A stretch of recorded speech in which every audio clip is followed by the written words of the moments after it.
novo em Lucas 16, Eita, 24. mano. Agora lenha, Agora você pode. Tava Vamos só lá. no aquecimento. Posso ler? Lucas Diz o o quê, seguinte, pastor? Bora. 16, 24. Lucas 16, 24 de novo, a gente já leu, mas é preciso ler, que a gente deu umas vaciladas aí em alguns comentários, viu? Quando digo a Vamos gente, lá. nós mesmo. Vamos lá? 24 de primeiro. E, chamando, disse, pai Abraão, tem misericórdia de mim e manda a Lázaro que molhe na água a ponta do seu dedo e me refresque a língua, porque estou atormentado em quê? Nesta chama. Então, é sofrimento mesmo já. É sofrimento. Outra coisa, É. vamos lá para Apocalipse, foi lido de novo, mas se a gente não fechar direitinho, a gente sai meio aí meio atropelado. Isso aí ficou. Apocalipse Vamos lá. 13 20. de novo. 13 de novo. Apocalipse Não, 13. houve um deslize nosso aí. 13 quando? Apocalipse 20, 13. Que 23. diz, posso ler? Pode. Pode. E deu o mar os mortos que nele havia, e a morte e o inferno deram os mortos que nele habitam. Foram julgados cada um segundo as suas obras. Veja bem, depois do julgamento, depois que se ouvir a relação de obras, cada um dos que estão condenados, que ouvir as obras, é que é condenado e jogado dentro do lago do fogo de enxofre em definitivo.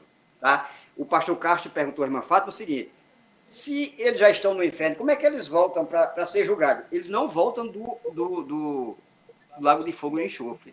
Eles estão esperando este julgamento, eles vão voltar para ser julgados, mas é saindo da antessala. Isso aí é o Hades. Fogo e enxofre, não tem mais retorno. Eu perguntei só para apimentar o debate. Ah, esperto você. Por isso que eu te amo. Claro. Parece que eu não posso. Parece que eu não consegui apimentar direito, né? Não, a sua analogia foi perfeita, pastora. É isso mesmo. Eles estão como que na delegacia e vão passar pelo julgamento para ir para o presídio. Só que na delegacia eles sofrem. Entendeu? E muito bem lembrado aí pelo pastor Quito, que eles já estão sofrendo de fato, né? Já estão sofrendo. E vão sofrer ainda mais, né? Porque o fogo ali, aquele fogo, né? E o enxofre vão consumi-los eternamente, né? E é interessante como de forma diária ou como de forma simples as pessoas sempre fazem comparações de momentos de sofrimento com o inferno. Não é em vão que a gente escuta de vez em quando algumas pessoas são inferno. Essa situação é inferno. Vocês já ouviram muito isso, né? Pessoas que abaixam é o inferno. Por quê? Porque há na cabeça de todos, ainda que a gente tenha pregado pouco sobre isso, tenha desprezado a doutrina do inferno, há na cabeça de todos que inferno é sofrimento, é chama, é julgamento. O julgamento talvez não seja o final, mas já é o pré-julgamento, é o prenúncio do que há de vir eternamente para aqueles que se afastaram de Deus. Na realidade, o pecador, Jesus... O pecador hoje não quer negócio com Deus, mas a presença do Espírito Santo na igreja hoje não os deixa sofrer tanto. Mas nesse dia do fogo, lago de fogo e enxofre, eles não terão mais consciência do que é Deus. Este é o grande sofrimento do fogo, né? Tanto, pastor, que a Bíblia diz aqui em Apocalipse, num desses textos aí, que o momento vai ser tão difícil que muitos procurarão a morte. Sobreviver, mas procurarão a morte e não a encontrarão, porque o sofrimento parece que é melhor morrer do que viver no sofrimento tão grande. Isso está falando, não falando dos seres humanos mesmo, que o momento não vai ser fácil. A pastora Fátima falou uma coisa interessante. Pode falar, falou uma coisa interessante aí. É que ela disse que as pessoas dizem, minha vida está tão difícil que é um inferno, as pessoas já colocando isso. Mas Jesus disse assim, o reino de Deus já está no meio de vós, né? Já está no meio de vós. Quem recebe a Jesus já também pode desfrutar de uma vida aqui feliz e em paz, apesar dos pesares da vida. São os Porque paralelos. vocês terão vida e terão vida em abundância, não é? Quer dizer, assim como quem vai para lá já prevê a quintura do mormaço da chegada de lá, quem está com Cristo já prevê a bênção de tê-lo. E isso é maravilhoso, porque Amém. só pode passar essa vida que Jesus dá quem tem a vida, a alegria de viver. A pessoa olha assim e diz, eu quero isso para mim também, porque é algo maravilhoso. 2 Pedro, capítulo 2 e versículo 4. Texto, porque o senhor citou Apocalipse, e no texto de Apocalipse o senhor falou sobre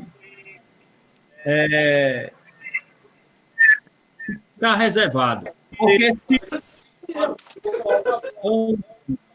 pecaram, lançado no inferno, os entregou às veias de escuridão, reservado para o inferno. É uma realidade, né? Eles estão reservados para agir, não é? E que no inferno não tem, só nas regiões celestiais.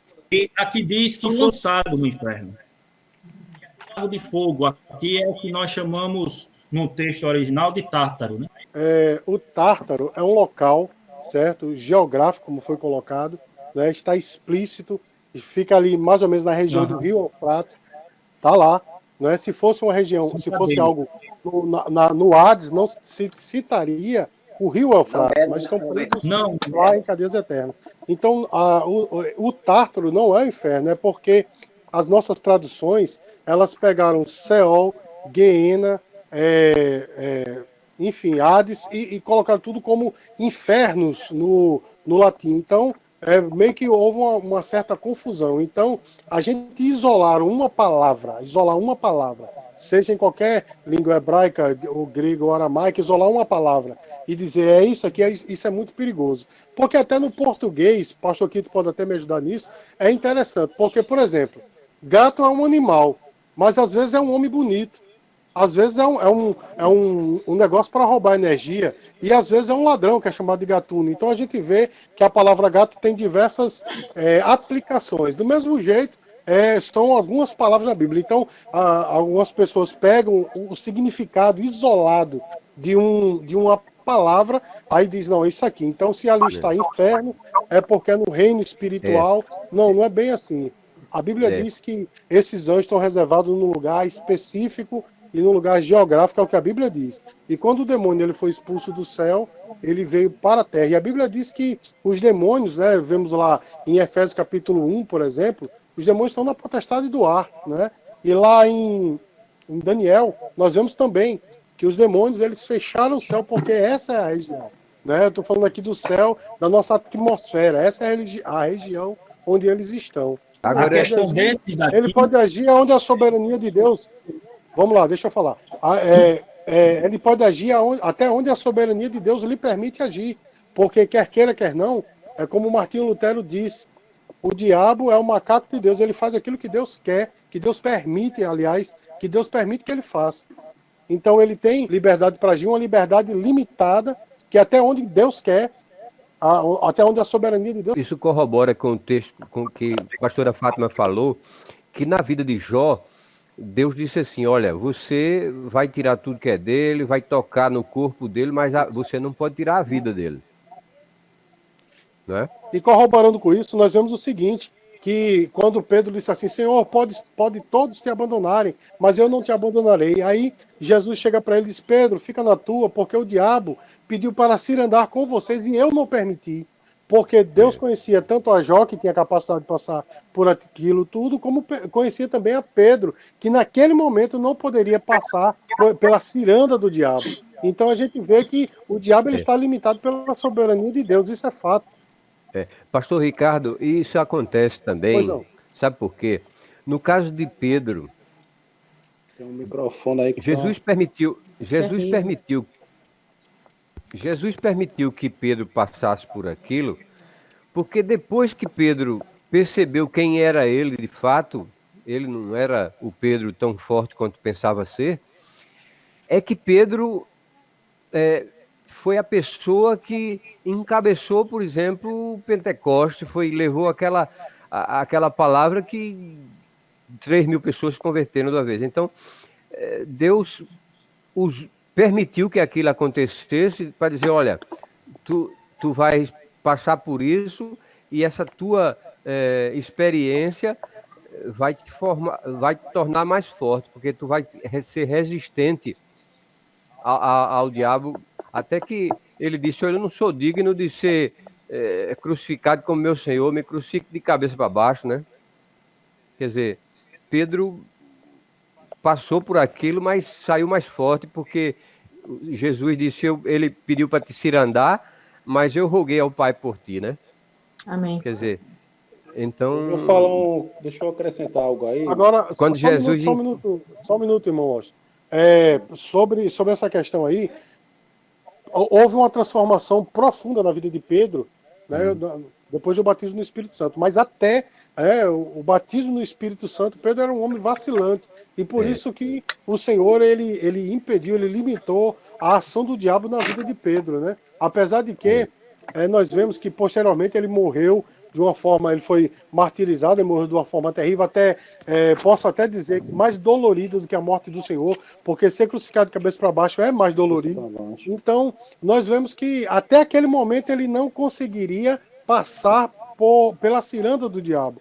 E aí nós vemos a soberania de Deus em evidência, a soberania de Jesus em evidência, que o diabo só faz, né, e só age conforme a soberana vontade de Deus, só age conforme a soberana vontade de Deus. E só aqui para ver se nós apimentamos mais a coisa aqui, nós vemos, por exemplo, depois, só um minutinho, só para a gente, eu concluir aqui, nós vemos, por exemplo, Deus enviando um espírito mau, né, para atormentar Saul. Então, Deus ele ordena ao diabo que faça determinadas coisas, não é? Porque o espírito mau que veio da parte de Deus e atormentou Saul. Então, nós vemos que quando Deus quer, até o diabo lhe obedece, né? Quando Deus quer, o diabo é instrumento de Deus. Pode falar, irmão Washington. Desculpe ter interrompido. Nessa questão de Pedro aí, é bem interessante. Eu tenho só queria colocar algumas coisas aqui que acho que vai ser um divisor de águas na questão de quem está falando da vida de Pedro, porque a gente está vendo aí que tem alguns ministérios e a linha de pensamento deles é que o crente ele pode se endemoniar, o crente ele pode ficar possesso. A gente vê uma passagem na vida de Pedro, que a gente está vendo aí.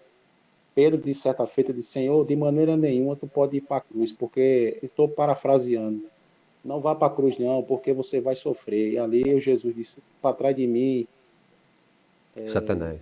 Para trás de mim, Satanás, que tu não conjura as coisas de Deus e sim a dos homens. Aí eu faço uma pergunta. Naquele momento ali, Deus permitiu que o inimigo ele cirandasse, e Pedro não era convertido ainda, e assim o inimigo agiu na vida de Pedro. Isso. Pastor Kleber, veja só, nós vemos... Primeiras damas.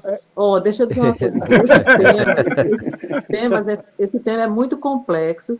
O irmão Washington colocou muito bem. Eu sugeri aos irmãos que fosse um tema de um próximo debate, porque realmente existem as duas linhas.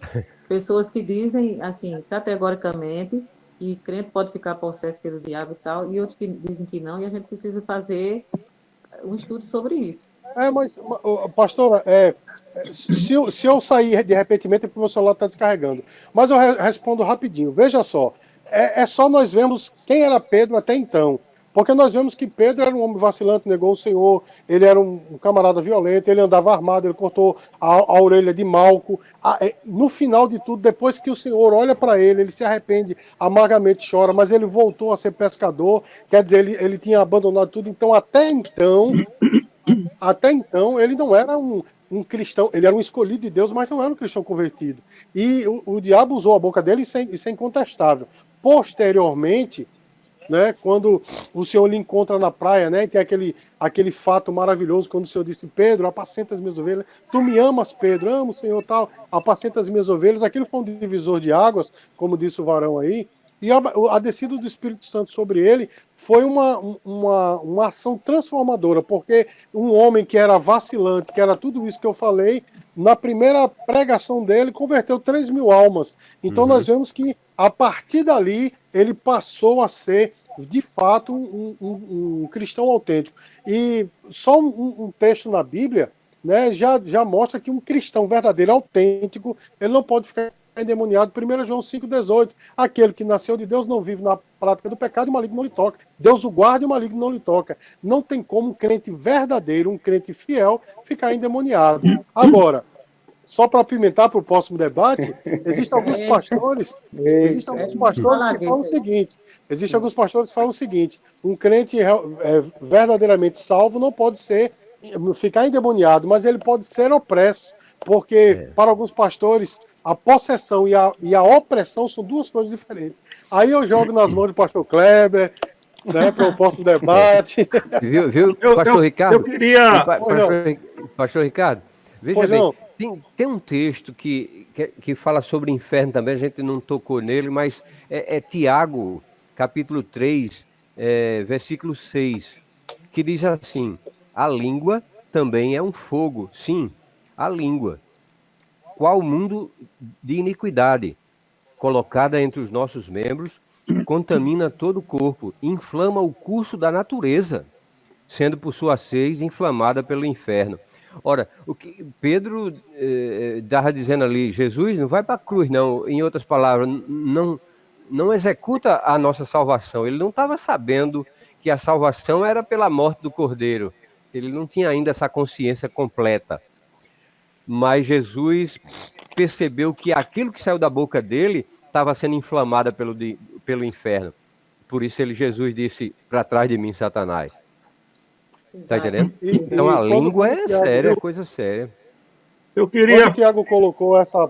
Quando o Tiago colocou essa palavra, né, é inflamada pelo inferno, ele usou uma hipérbole. Na verdade, ele está falando inflamada pelo diabo, né? Porque o inferno em si, o local, né, o local espiritual onde as almas serão lançadas, ele não terá poder de influenciar, né? Ali ele está falando sobre aquelas pessoas, os demônios que irão para lá. Ele usou de uma hipérbole, né? Mas fala, pastor Kleber.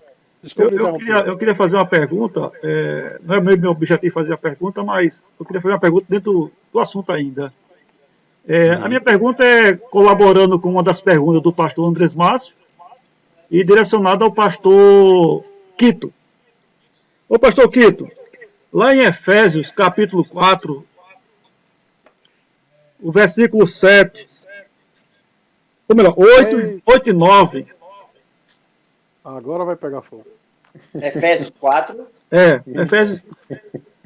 antes de chegar lá, a régua ela tem o número 0, e acima do número 0 é positivo e abaixo é negativo. Tá bom? Então eu vou fazer a pergunta. Ó. No versículo 8 do capítulo 4 de Efésios diz assim: por isso diz, quando ele subiu às alturas, levou cativo o cativeiro e concedeu dons aos homens. A minha pergunta é dentro do 9. Ora, o que quer dizer subiu? Senão que também havia descido até as regiões inferiores da terra. A minha pergunta é, pastor Quito, de acordo com a régua, tem o número 0 ali, acima é positivo e abaixo é negativo. Quando Paulo se refere a que Cristo desceu, ele desceu ao ponto 0 referente à terra, ou ao ponto negativo além da terra? Vamos para o texto? Ora, isto que subiu que é, senão que também antes tinha descido a parte mais baixa da terra. É uma pergunta, né? É uma pergunta. Antes que eu responda, eu vou fazer uma pergunta. Qual é a parte mais baixa da Terra? O interior não é. É por isso que eu coloquei uma régua para tomar posição. Porque a régua ela tem um número 0, para cima é positivo e para baixo é negativo. Se eu falo 0, dá a entender que 0 é o centro da Terra.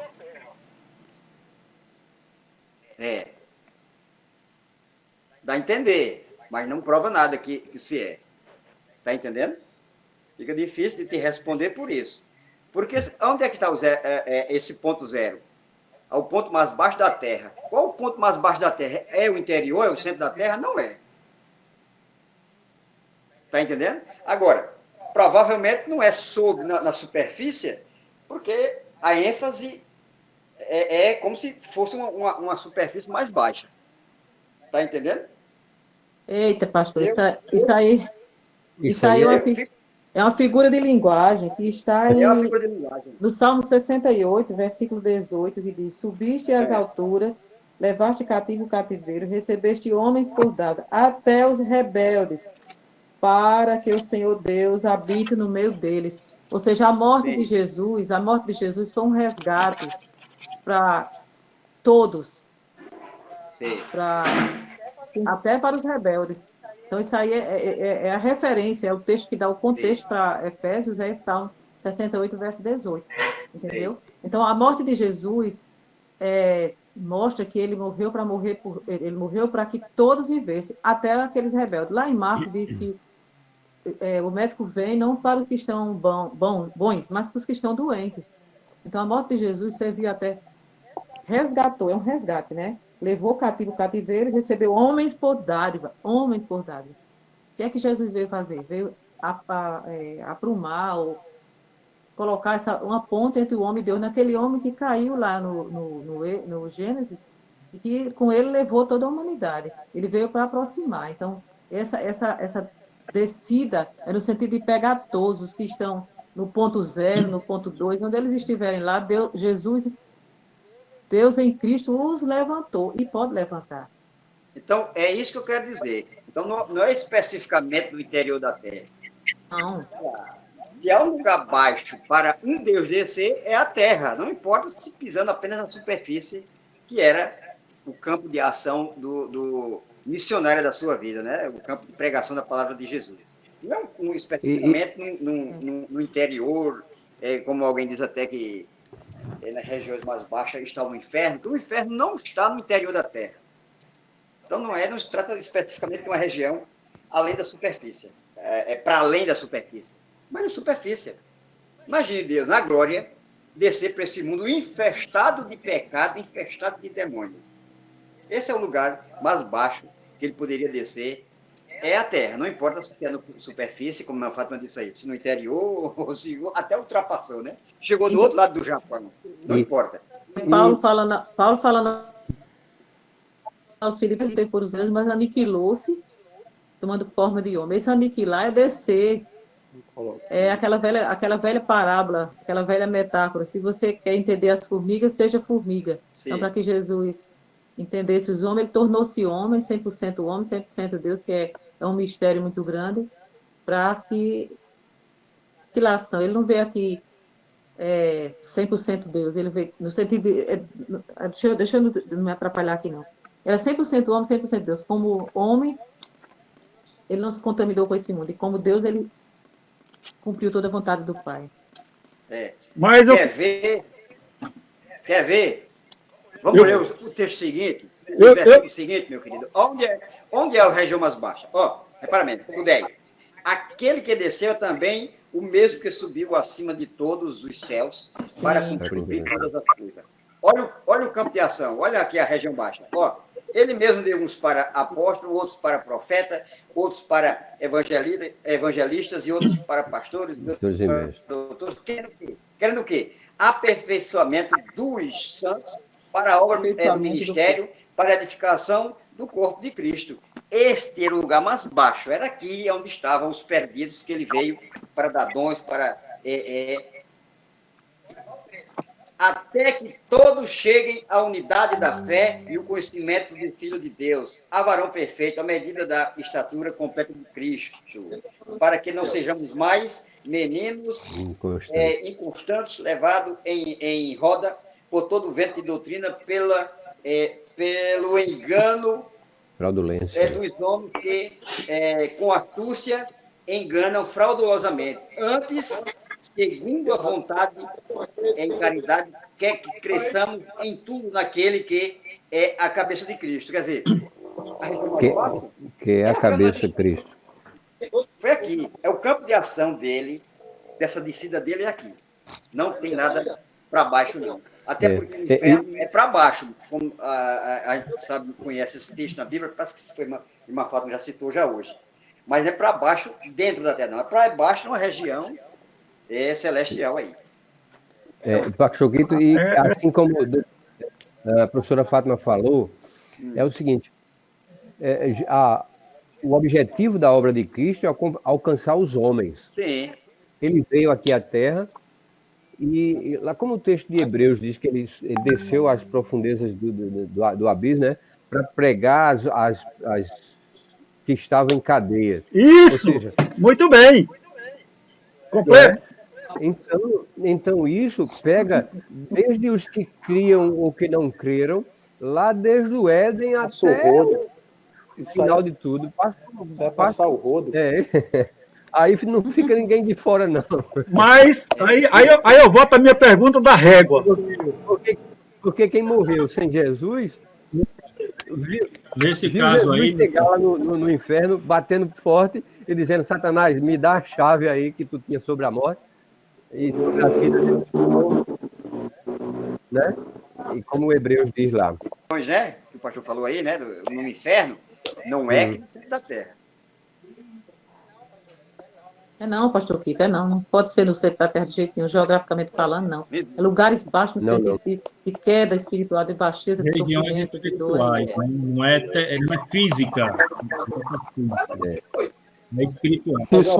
E sobre essa questão, né, do texto que diz assim, pregou os espíritos em prisão, é justamente os espíritos dos homens que estavam presos ao pecado.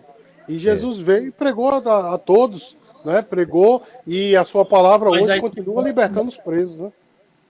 Se torna como se Jesus tivesse, esse texto fosse uma palavra evangelística, Jesus trazendo uma evangelização para todos os povos. Sim, ele veio e pregou os espíritos em prisão. Baixa para pregar o evangelho para que se convertesse, mas para trazer a notícia que os profetas do Antigo Testamento já tinham falado sobre o seu aparecimento. Então, aqui ele não foi... ele foi trazer as novas, que a palavra se cumpriu em relação a ele. E ali não tem pessoas. Que eu ainda... Existe essa teoria que, particularmente, eu sou propenso também a crer, mas ainda não tomei uma decisão. É a seguinte... é que lá na parábola do Rico e do Lázaro, existiu o Hades, tem 2 compartimentos. Eu estou falando dessa teoria que se diz por aí, né, que eu ainda não tomei uma decisão. E é o seguinte, existiu o Hades, propriamente dito, que era o lugar de sofrimento, né, dos ímpios. Entre eles havia um abismo e havia no mesmo platô, no mesmo patamar, o seio de Abraão. Porque o rico, ele conseguia ver Lázaro lá no seio de Abraão, que estava dormindo e ele em tormento.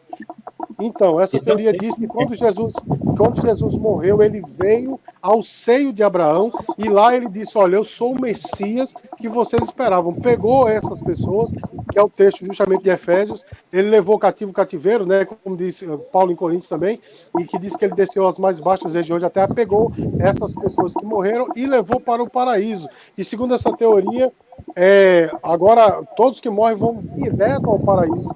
Mas o Hades, propriamente dito, que é o lugar de tormento dos ímpios, continuou mesmo. O seio de Abraão já não mais existe, segundo essa teoria, e ele foi levado para o paraíso. É justamente isso que o senhor está falando. Não é isso, pastor Andrés Márcio? Não é essa teoria que o senhor está falando? Não é isso? Ele não tá teoria, mas só acrescentando um pouquinho, não é que o seio de Abraão não existe. não, ele está desabitado, né? Porque ele foi levado. Agora é um lugar diferente, não mais inferior, mas É, superior. Justo. Fazer uma pergunta aqui. Essa é a teologia pentecostal, da qual também faço parte, também sou pentecostal, prega muito isso. Agora, confesso ao pastor que eu ainda não tomei uma decisão, eu ainda preciso me aprofundar, porém eu acredito que na realidade o texto, quando ele diz que ele veio às mais baixas, eu sou mais propenso a isso, quando ele veio às mais baixas regiões da terra, é justamente aqui para pregar o evangelho. Todos nós estamos vendo aqui. Quando Jesus, no Velho Testamento também tem parábolas, né? É um recurso pedagógico, uma fada também é professor de português, sabe muito bem disso, é um recurso pedagógico, preste atenção, tá? Que é usado para facilitar o entendimento a respeito de um determinado assunto. Só que a parábola é uma história fictícia, uma história com mas é um objetivo de explicar um fato real. Então, o Hades e o seio de Abraão, apesar de ser apresentado por uma parábola, é algo real. Todas as parábolas, pode ir para o Novo Testamento e para o Velho, as parábolas de Jesus, todas são com objetivo usando uma parábola, mas para falar de uma coisa real. O Hades existe, o seio de Abraão existe. Era isso que Jesus queria dizer. Então, lembre-se, parábola, apesar de ser não é uma historinha tipo Chapeuzinho Vermelho, como é que chama? Quem lembra do...